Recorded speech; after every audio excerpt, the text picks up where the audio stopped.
तो योगी सरकार उत्तर प्रदेश में मदरसों का सर्वे करवाकर गैर मान्यता प्राप्त मदरसों की पहचान कर रही है और अभी तक इस सर्वे में मान्यता प्राप्त कुल मिलाकर 16,513 मदरसे हैं और प्रदेश में सर्वे के दौरान करीब 7,500 गैर मान्यता प्राप्त मदरसे मिले हैं और ऐसे में प्रदेश में कुल मदरसों की संख्या अब 24,000 से ज्यादा हो गई है और इसे लेकर बीएसपी की मुखिया मायावती ने योगी सरकार पर निशाना साधा और पूछा कि जब गैर सरकारी मदरसे सरकार पर बोझ नहीं बनना चाहते तो फिर इनमें दखल क्यों दिया जा रहा है।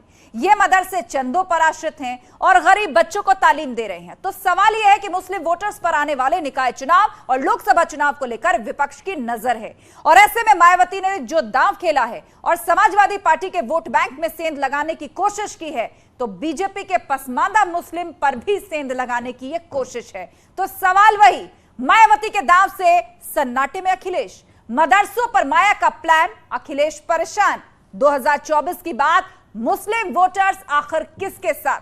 इन्हीं सवालों के जवाब तलाशेंगे। गेस्ट पैनल भी जुड़ चुका है लेकिन उससे पहले आप ये रिपोर्ट देखिए।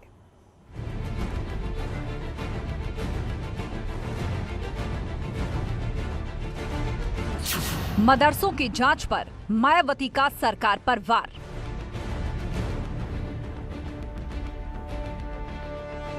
जो दीनी मदारिस अपने सरकार चंदे से चल रहे हैं वो अपने बच्चों को तालीम दे रहे हैं और तालीम के देने के बाद भी अगर उनको इस प्रकार से टारगेट किया जा रहा है तो बहन जी का ये कदम स्वागत योग्य। बीजेपी का पलटवार, जो अवैध उसी पर कार्रवाई।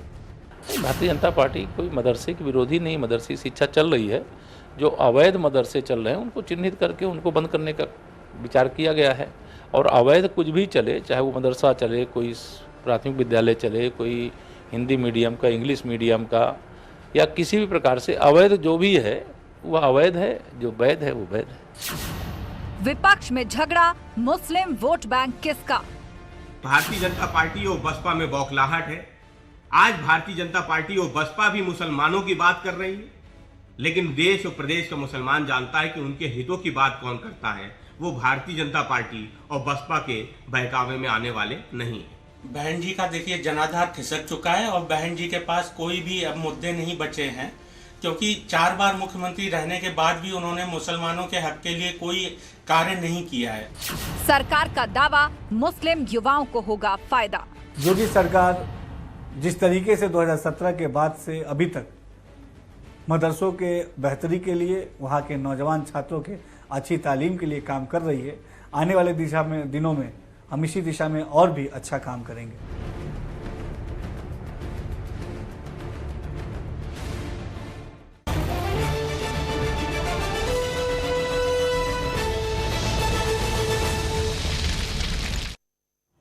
और चर्चा के लिए गेस्ट पैनल हमारे साथ जुड़ चुका है। बीजेपी प्रवक्ता मनीष शुक्ला हमारे साथ हैं, इसके साथ ही जितेंद्र प्रताप सिंह है, प्रवक्ता सुभाषपा, साजन सिंह है, नेता बसपा हमारे बीच, और सूर्य मैथिल राजनीतिक विश्लेषक हमारे साथ जुड़ चुके हैं और थोड़ी देर में समाजवादी पार्टी के प्रवक्ता नवीन दुबे भी हमारे साथ होंगे। आप सभी पैनलिस्ट का बहुत स्वागत है। तो इससे पहले जवाब हम बसपा नेता साजन सिंह से लें और समाजवादी पार्टी के प्रवक्ता हमारे साथ जुड़े। उससे पहले मनीष शुक्ला जी, आज बहन जी ने एक बहुत बड़ा मुस्लिम दांव चला है। वो सीधे तौर पर ये कह रही हैं कि आखिर गैर मान्यता प्राप्त मदरसे जो कि सरकार पर पहले से बोझ नहीं है, उन पर कार्रवाई का आखिर क्या मतलब है? सीधे तौर पर मुस्लिम वोट बैंक की नजर है, या यूं कह लीजिए निकाय चुनाव के लिए ये मुस्लिम वोट बैंक पर माया जाल है। मनीष शुक्ला जी। देखिए आस्था जी, उत्तर प्रदेश की योगी आदित्यनाथ जी की सरकार ने मदरसों का सर्वे ये कराया कि जो रजिस्टर्ड है और गैर रजिस्टर्ड है उसका पता चले। जो गैर मान्यता प्राप्त है आखिर वो कौन सी तालीम दे रहे हैं, वहाँ किस तरह की पढ़ाई हो रही है और उस पढ़ाई से जो वहाँ पढ़ने वाला बच्चा है वो अन्य स्कूलों में पढ़ने वाले बच्चे से प्रतिस्पर्धा कर सकता है कि नहीं कर सकता है। दीनी तालीम के अतिरिक्त गणित, विज्ञान, अन्य सब्जेक्ट भी पढ़ाए जा रहे हैं कि नहीं पढ़ाए जा रहे हैं। ठीक है, तो हमको लगता है कि इस पे किसी को आपत्ति नहीं होनी चाहिए। ठीक है मनीष, मायावती जी ने जो ठीक है मनीष जी, 30 सेकंड पूरे ओपनिंग रिमार्क्स के, आगे विस्तार से हम आपकी बात को सुने। एक एक बार सभी पैनलिस्ट अपनी बात रख लें। रुक करेंगे साजन सिंह का, जो कि बसपा नेता हमारे बीच में है। साजन जी, निकाय चुनाव सर पे है, उसके बाद है लोकसभा चुनाव। समाजवादी पार्टी पहले से कहती रही है मुस्लिम उसके साथ, बीजेपी कह रही है पसमानदा मुसलमान उसके फेवर में, और अब ये बड़ा दांव आपकी तरफ से चला गया है। सीधे तौर पर आपने स्टैंड लिया है सर्वे के खिलाफ बसपा। हम प्रदेश के अल्पसंख्यक समुदाय के बुनियादी हकूक के साथ खड़े हैं। इसलिए जो संविधान ने व्याख्या दी, आर्टिकल 29 ने जो कॉन्स्टिट्यूशन ने अधिकार दिए हैं, इस अधिकार पर कुठाराघात अगर होता है तो बहन जी सामने चट्टान की तरह खड़ी हैं।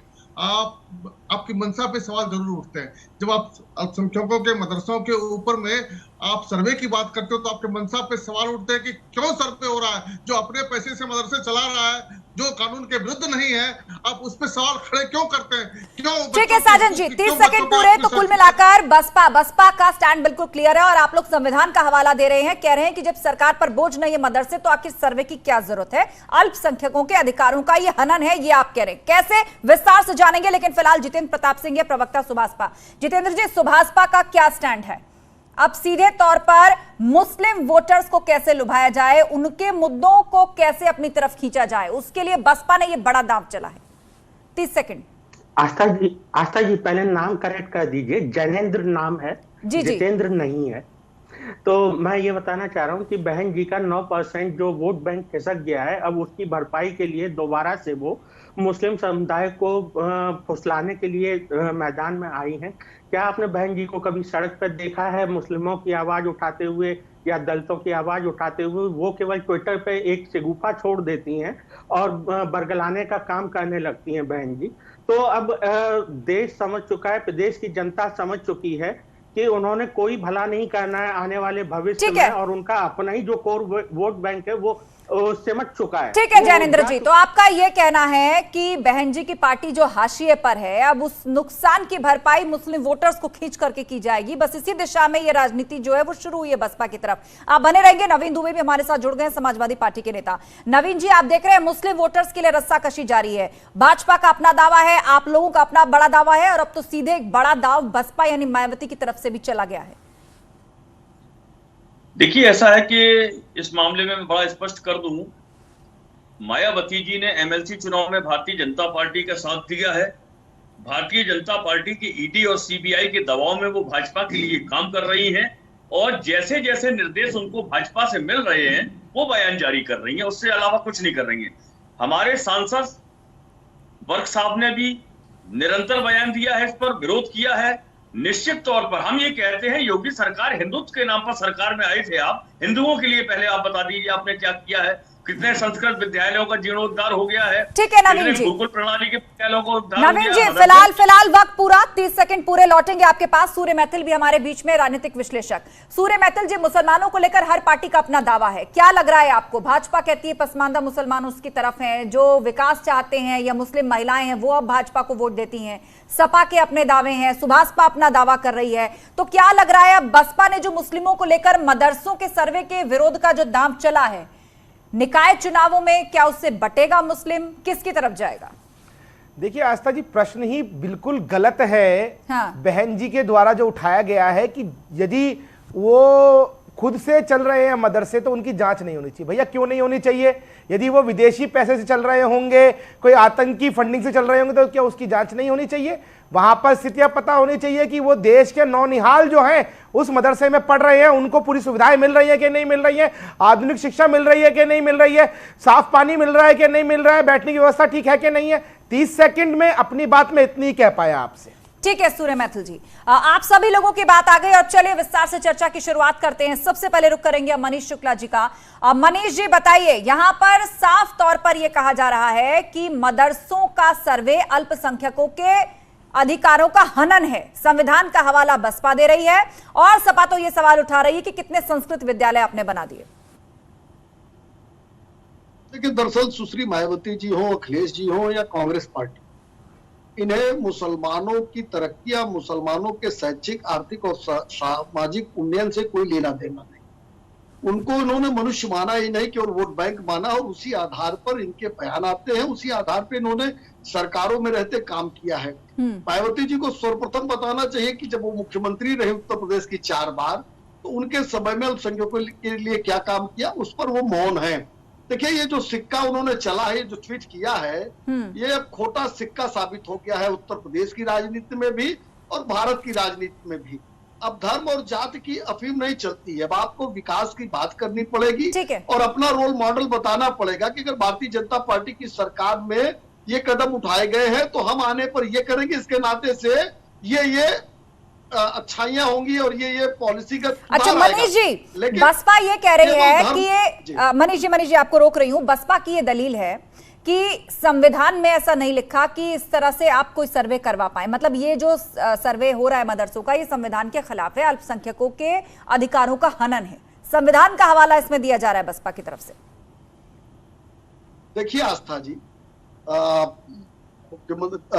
सुश्री मायावती जी उत्तर प्रदेश जैसे बड़े राज्य की 4 बार मुख्यमंत्री रही हैं और ये बयान उनको शोभा नहीं देता। मेरा स्पष्ट कहना है कि न उन्होंने संविधान का अध्ययन किया है न कानून जानती है।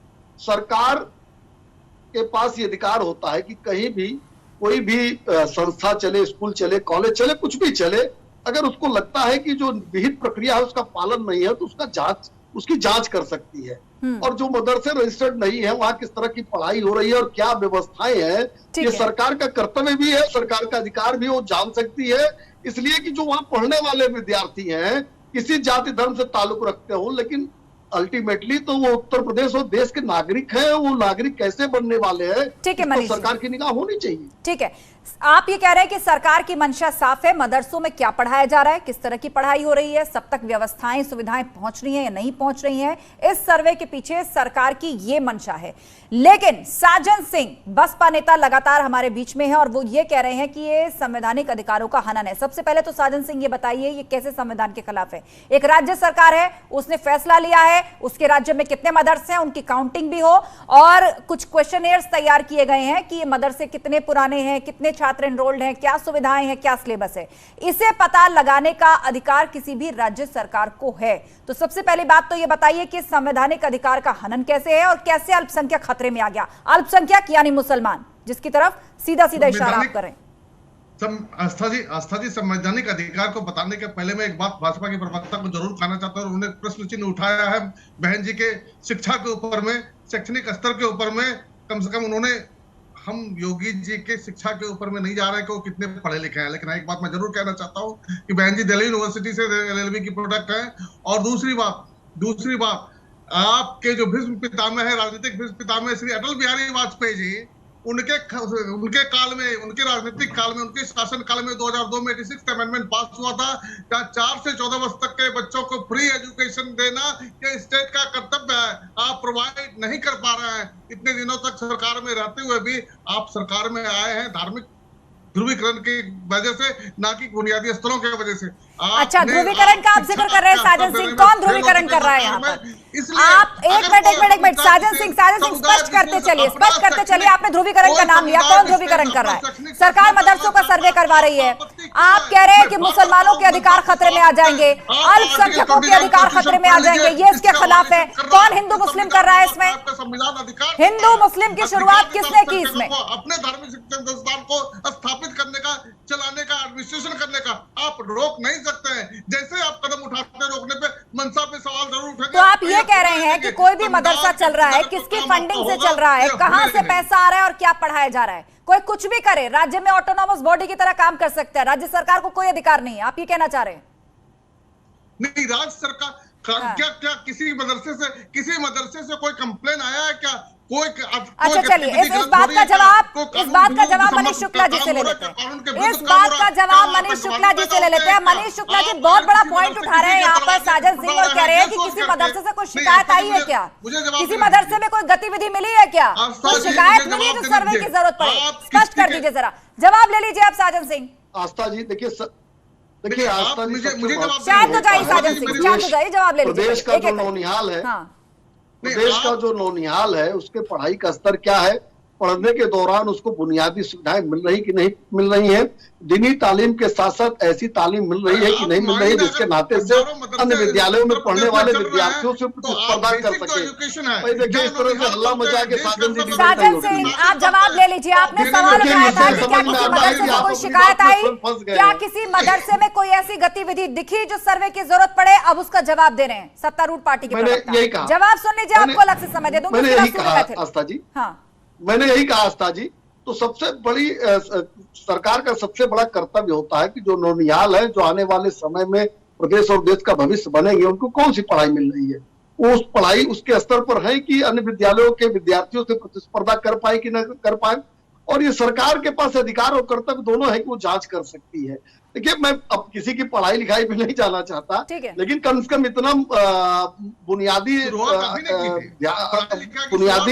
चीजें तो पता होनी चाहिए कि इस तरह से कहना कि नहीं चाहे जो कोई करेगा, कोई संस्था कुछ भी करेगा और कोई सरकार उस पर अगर ये सर्वे कराएगी तो वो ठीक नहीं है, संवैधानिक रूप से गलत है, तो निश्चित रूप से ये सवाल खड़े होंगे जो मायावती जी के इस बयान पर खड़े हुए हैं। ठीक है। सूर्य मैथिल का रुख करते हैं, हमारे बीच में राजनीतिक विश्लेषक। सूर्य मैथिल जी, आप कुछ कहना चाह रहे थे, क्योंकि बसपा की तरफ से यहाँ पर यह कहा जा रहा है कि आज तक तो कोई शिकायत मदरसे से नहीं आई, कोई ऐसी गतिविधि या गैर कानूनी चीज नहीं मिली जो आप सर्वे कर रहे हैं। क्यों कर रहे हैं सर्वे? देखिए आस्था जी, सच से आंखें, यदि सच देखकर आंखें बंद कर लें तो इसका मतलब ये नहीं कि सच झूठ हो जाएगा। आपको मैं बता देना चाहता हूं, अभी कुछ टाइम पहले ही बाराबंकी के एक मदरसे से पीएफआई के लिंक मिले थे। उसके बाद जांच जो एजेंसियां हैं उन्होंने सभी मदरसों को खलाना शुरू कर दिया था। देश के अलग अलग हिस्सों में मदरसों जो संचालक हैं, टीचर्स हैं, वो पीएफआई के, आईएसआई के, खुरासन के और तालिबान के लिंक उनके संग मिले गए हैं। ये सबको पता है। उत्तर प्रदेश में जिस प्रकार से सिलसिलेवार दंगे हुए, दंगा करने की साजिश की गई, पत्थरबाजी की गई, उसमें भी कई तार जो है मदरसों से जुड़े हुए मिले थे। तो ये मेरे मित्र जो बसपा के जो नेता है ना, मैं इनसे कहना चाहता हूं पहले तो अपनी जानकारी को अपडेट कीजिए। और दूसरी बात मैं आपसे पूछना चाहता हूं, आप अपना बच्चा किसी गैर मान्यता प्राप्त मदरसे में भेजेंगे पढ़ने के लिए, जहां केवल दीनी तालीम मिलेगी, पीने को पानी नहीं, शौच के लिए व्यवस्था नहीं, खाने के लिए मिड डे मील नहीं, वहां बैठने की व्यवस्था नहीं? यदि सरकार इन सब चीजों की चेकिंग कर रही है, इन्वेस्टिगेशन कर रही है कि वहां पर देश का नौनिहाल जो पढ़ रहा है, हिंदू, मुस्लिम, सिख, ईसाई से ऊपर उठ के बेसिक फैसिलिटीज है या नहीं है, तो आपको ये भी पता लगाना जरूरी है और ये भी सरकार के सर्वे का हिस्सा है। ठीक है, आपकी बात आ गई। नवीन दुबे जी, आप सवाल उठा रहे थे कि मदरसों का सर्वे जिस शिद्दत से हो रहा है, सरकार पहले बताए कितने संस्कृत विश्वविद्यालय बनाए। आपको ये बात चिंताजनक नहीं लगती, जिसका जिक्र सूर्य मैथिल कर रहे थे कि कैसे मदरसे के टीचर से या जो वहां तालीम देने आ रहे थे उसका पीएफआई कनेक्शन सामने आया, कहां से फंड आ रहा है, कौन सी विदेशी संस्था किस देश में बैठी है, किन लोगों से मिली हुई है, वो भारत में चुपचाप फंड करती है और सरकार की नजरों से बच के? क्या ये सब सामने नहीं आना चाहिए? क्या इसका जवाब ये हो सकता है कि संस्कृत विश्वविद्यालय कितने बने? आस्था जी, मैं बहुत गंभीर डिबेट करता हूं और गंभीरता के साथ सवाल पूछता हूं। जिस तरीके से आज सवाल ये हो रहा है कि इन छोटे बच्चों की पढ़ाई का फंड कहां से आ रहा है, मेरा सवाल ये है भारतीय जनता पार्टी के प्रवक्ता से, वो बता दें कि आरएसएस के पास पैसा कहां से आ रहा है। इतना बड़ा कार्यालय नागपुर में किसने दीजिए इसका? आस्था जी उत्तर देने दीजिए 20 सेकंड मुझे। आस्था जी मुझे उत्तर देने दीजिए 20 सेकंड। रुक जाइए सूर्य मैथिल, जवाब पूरा होने दीजिए पहले नवीन जी का। सूर्य मैथिल आप भाजपा के प्रवक्ता हैं, मेरे साथ कई चैनल पे डिबेट कर चुके हैं राष्ट्रीय। ठीक है नवीन जी, बात पूरी कीजिए, बात पूरी कीजिए, जवाब लेंगे हम सबसे। आप अपनी बात पूरी कीजिए नवीन जी, जवाब लेंगे सबसे। अरे तू इधर उधर की बात मत कर, ये बता ये काफिला क्यों लुटा? नहीं सूर्य मैथिल शांत हो जाइए। नवीन जी की बात पूरी होने दीजिए। सूर्य मैथिल शांत हो जाइए, नवीन जी की बात पूरी होने दीजिए। एक एक करके बात रखेंगे। नवीन जी बात पूरी कीजिए। नहीं चाहता, नहीं बात पूरी कीजिए, सुन रहे हैं आपको सब।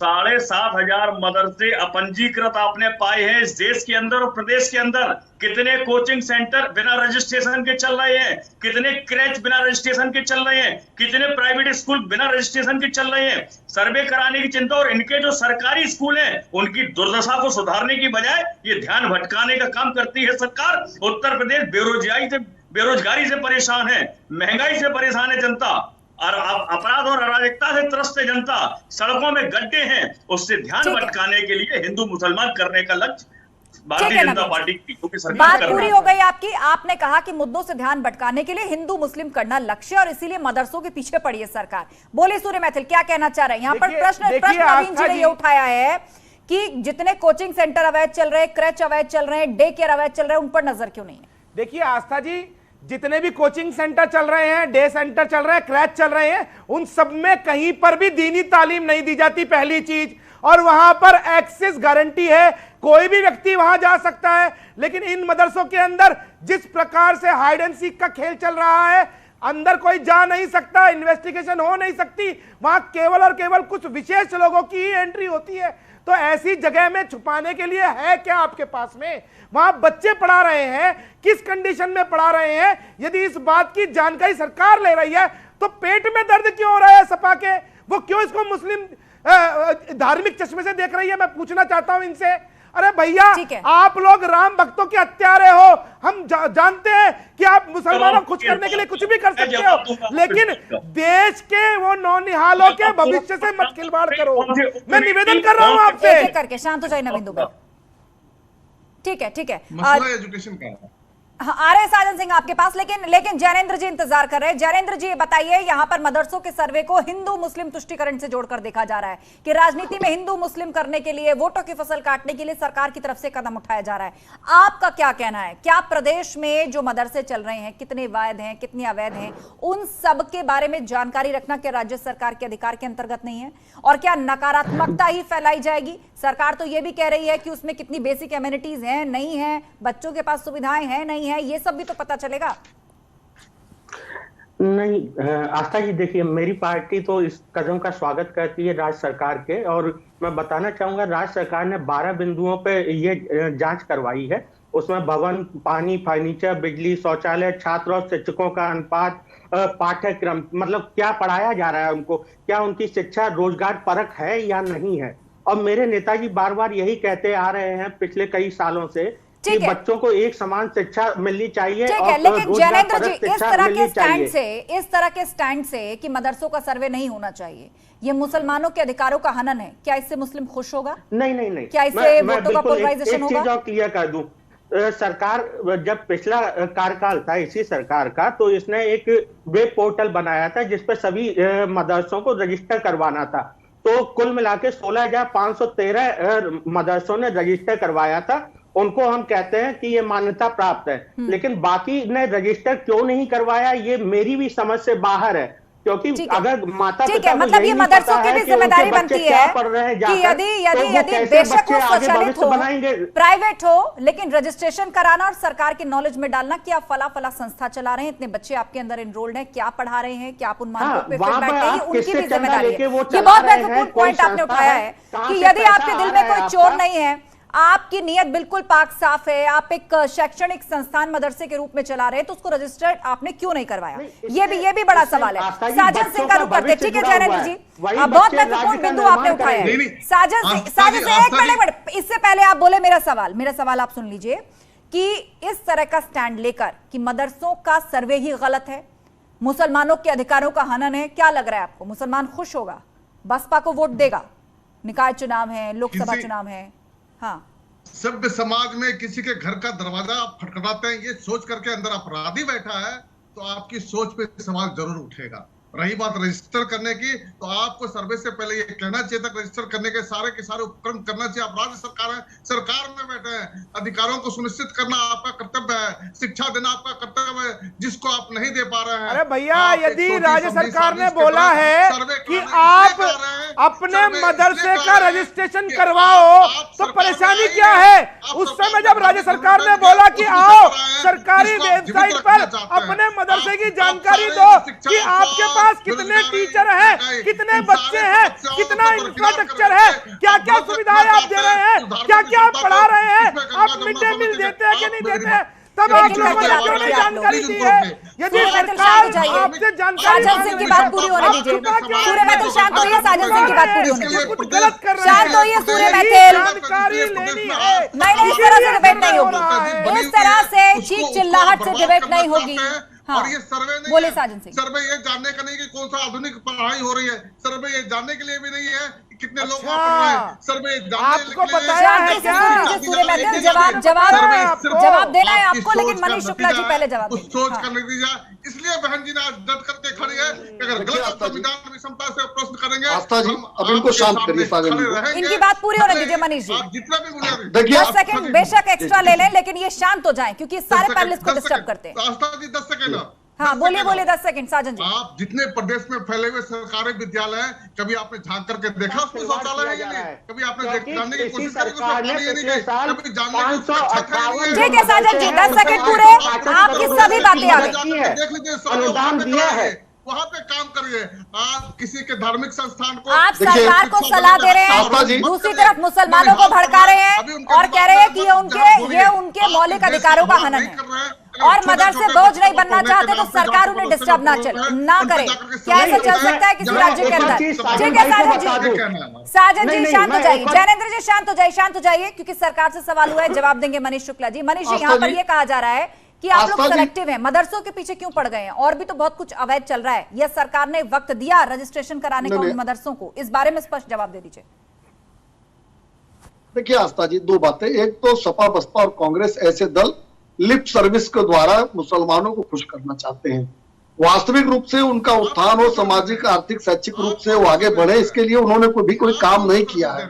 और मैंने एक सवाल पूछा कि सपा और बसपा ये बताए सरकारें रही हैं, अल्पसंख्यकों के लिए उन्होंने क्या काम किए, लेकिन नहीं बताएंगे चूंकि उन्होंने कुछ किया नहीं है। लिप सर्विस की है, धर्म और जात की अफीम चढ़ाकर राजनीति की है और सरकारें बनाई थी जिसको उत्तर प्रदेश की जनता ने 2017 में ठोकर मार दी है। रहा सवाल की और भी अवैध चल रहे हैं। एक तो सभी जो विद्यालय हैं किसी न किसी बोर्ड से उनको मान्यता होनी चाहिए। सभी विद्यालयों में अगर कहीं इन लोगों को जो भी प्रवक्ता बैठे हैं या प्रतिनिधि बैठे हैं, कहीं इनको पता हो कि कोई विद्यालय अवैध रूप से चल रहा है। अभी कोचिंग संस्थाओं पर भी सवाल खड़ा किया समाजवादी पार्टी के प्रवक्ता ने, तो कोचिंग संस्थानों के भी रजिस्ट्रेशन की भी प्रक्रिया है। लगभग सारे जो कोचिंग सेंटर्स हैं वो रजिस्टर्ड हैं। अगर इनको कहीं व्यक्तिगत खुन्नस है, कोई कोचिंग सेंटर इनको पता है कि ऐसी स्थिति में, तो जरूर इंगित कर सकते हैं। ठीक है, तो आपका ये कहना है कि केवल सवाल उठाने से नहीं होगा, यदि है कोई इनके पास लिस्ट तो उसकी जाकर शिकायत करें और जो कानूनी प्रावधान है उसके तहत सरकार कार्रवाई करेगी। लेकिन सरकार की मंशा ये है कि अवैध चाहे मदरसा हो या कोई भी संस्थान, कानून सबके लिए बराबर होगा। और सूर्य मैथिल जी क्या कहना चाहते हैं? 20 सेकंड क्योंकि मुझे शो क्लोज करना है। मैं तो केवल इतना कहना चाहता हूं, यहाँ जो बसपा के नेता बैठे हैं, मैं उनसे एक प्रश्न सीधा पूछता हूं, क्या बहन जी ने अभी जो बलात्कार, एक कांड सामूहिक बलात्कार हुआ था लखीमपुर में, जिसपे कि माननीय मुख्यमंत्री योगी आदित्यनाथ जी ने त्वरित कार्रवाई करते हुए सभी को जेल में बंद किया और उनके ऊपर बुलडोजर चला, तो उस समय में उस दलित की बेटी के लिए क्या बहन जी ने कोई ट्वीट किया था? ये सिलेक्टिव राजनीति आखिर क्यों? किस लिए आप सिलेक्टिव राजनीति कर रहे हैं? क्योंकि वहां अभियुक्त मुसलमान थे, इसलिए आपके मुंह में दही जमा हुआ था, यही कारण था ना? तो ये जो राजनीति है ना, आप मत कीजिए। प्रदेश की सरकार को अपना काम करने दीजिए, क्योंकि प्रदेश की सरकार डबल इंजन की सरकार है और प्रदेश के अंदर सर्वांगीण विकास कर रही है। हिंदू, मुस्लिम, सभी को साथ लेकर चल रही है, सबका साथ। आपस में मत लड़िए। एक सवाल मेरा बसपा से भी और सपा से भी, आप लोग आपस में मत लड़िए। ठीक है, सूर्य मैथिल बात आ गई। साजन सिंह प्लीज पेशेंस दिखाई, शांत हो जाइए। मेरा एक सवाल है आपसे भी, समाजवादी पार्टी से भी। पहले आपसे जवाब लेंगे, उसके बाद सपा के पास चलेंगे।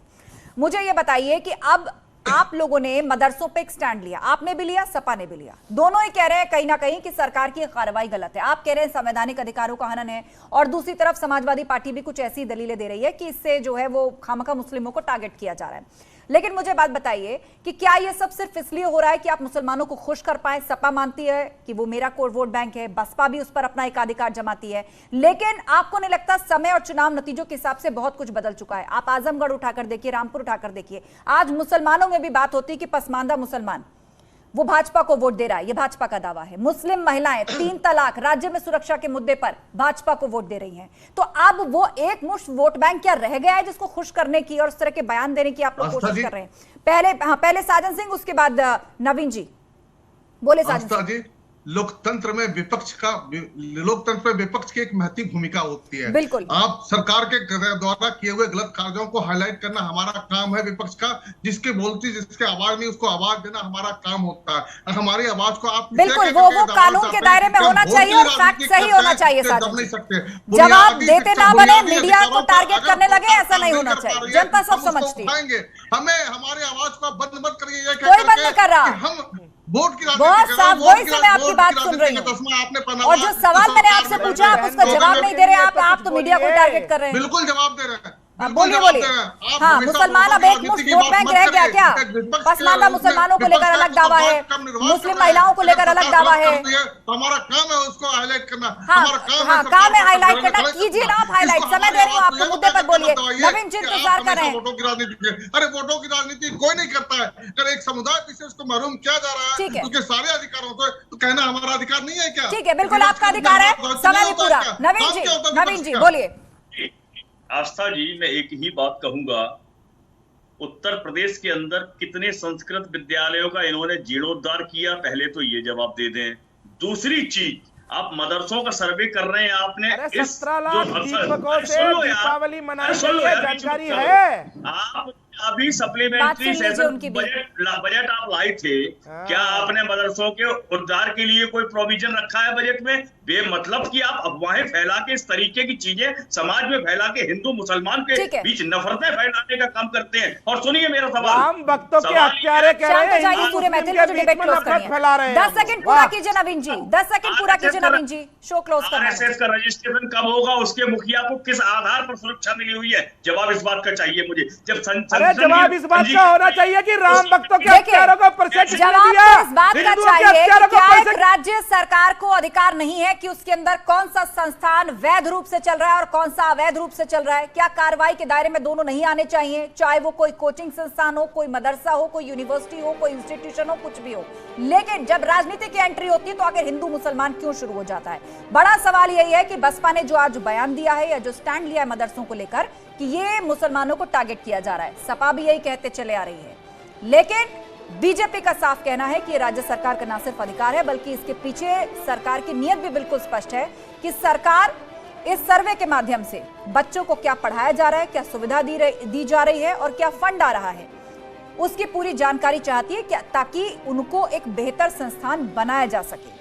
लेकिन दूसरी तरफ विपक्षी पार्टियां लगातार मुस्लिम वोट बैंक को संदेश देने में जुटी हुई हैं कि देखिए ये जानबूझकर आप पर हमला है, आपके धर्म पर हमला है। निकाय चुनाव करीब है, 2024 का लोकसभा चुनाव भी करीब है, इसीलिए सभी पार्टियों ने अपने अपने दांव खेलने शुरू कर दिए हैं। आप सभी पैनलिस्ट का शुक्रिया। महाबहस में फिलहाल इतना ही, आगे आपको दिखाते हैं 15 सेकंड में दिन की हर बड़ी खबर।